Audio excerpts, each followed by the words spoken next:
ಉಡುಪಿಯ paramedical college video ಪ್ರಕರಣಕ್ಕೆ ಸಂಬಂಧಪಟ್ಟಂತೆ ಇಂದು ವಿಶ್ವ ಹಿಂದೂ ಪರಿಷತ್ತು ಪ್ರತಿಭಟನೆಗೆ ಕರೆ ನೀಡಿದೆ. ಪರಿವಾರ ಸಂಘಟನೆಗಳು ಬಿಜೆಪಿ ಪ್ರತಿಭಟನೆಯಲ್ಲಿ ಭಾಗವಹಿಸಲಿದೆ. ನಗರದ ಜೋಡುಕಟ್ಟೆಯಿಂದ ಮೆರವಣಿಗೆ ಆರಂಭವಾಗಲಿದ್ದು ಕ್ಲಾಕ್ ಟವರ್ನಲ್ಲಿ ಸಾರ್ವಜನಿಕ ಸಭೆ ಆಯೋಜಿಸಲಾಗಿದೆ. ಹಿಂದೂ ಸಮಾಜದಲ್ಲಿ ಜಾಗೃತಿ ಮೂಡಿಸುವ ಉದ್ದೇಶದಿಂದ ಈ ಕಾರ್ಯಕ್ರಮ ನಡೆಯುತ್ತಿದೆ ಎಂದು ಬಜರಂಗದಳ ರಾಜ್ಯ ಸಂಚಾಲಕ ಸುನಿಲ್ ಕೆಆರ್ ಹೇಳಿದ್ದಾರೆ. ಪ್ರತಿಭಟನೆ ಸಂದರ್ಭ ಬಂದೋಬಸ್ತಿಗಾಗಿ ನಗರದಾದ್ಯಂತ ಭಾರಿ ಬಿಗಿ ಪೊಲೀಸ್ ಬಂದೋಬಸ್ತ್ ಏರ್ಪಡಿಸಲಾಗಿದೆ. ಹೆಚ್ಚುವರಿ ಪೊಲೀಸರನ್ನ ಕೆಎಸ್ಆರ್ಪಿ ತುಕಡಿಗಳನ್ನ ಉಡುಪಿಗೆ ಬರಮಾಡಿಕೊಳ್ಳಲಾಗಿದೆ.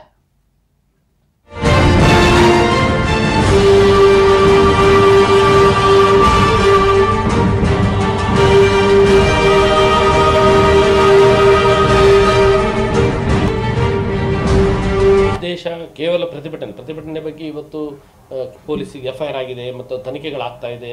ಅಲ್ಲಿ ಅವರನ್ನ ತಪ್ಪೊಪ್ಪಿಗೆ ಪತ್ರಗಳು ಅದು ಇದೆಲ್ಲ ಆಗ್ತಾ ಇದೆ.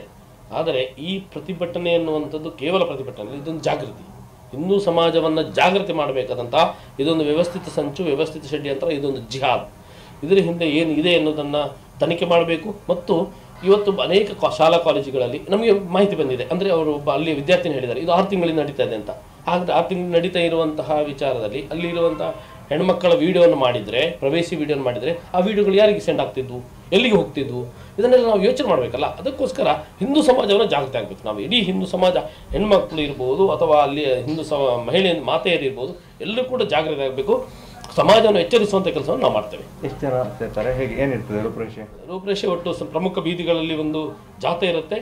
ಆನಂತರ ಇಡೀ ಹಿಂದೂ ಸಮಾಜ ಅದರಲ್ಲಿ ಭಾಗವಹಿಸಬೇಕೆನ್ನುವಂಥ ನಮ್ಮದು ಆಗ್ರಹ. ಇದೊಂದು ಪುಟ್ಟ ಘಟನೆ, ದೊಡ್ಡದು ಮಾಡಬೇಡಿ ಅಂತ ಸರ್ಕಾರ ಹೇಳ್ತದೆ ಗೃಹ ಸಚಿವರು. 100% ಇದು ಪುಟ್ಟ ಘಟನೆ ಅಲ್ಲ. ಒಂದು ಮಹಿಳೆಯನ್ನು ಅಪಮಾನ, ಅದರಲ್ಲೂ ಕೂಡ ಭಾರತದಲ್ಲಿ ಒಂದು ಮಾತೆಗೆ ಇರುವಂತಹ ಪ್ರಾಮುಖ್ಯತೆ ಅಥವಾ ಅಲ್ಲಿರುವಂತಹ ಅದರ ಮೇಲೆ ಇರುವಂತಹ ಗೌರವ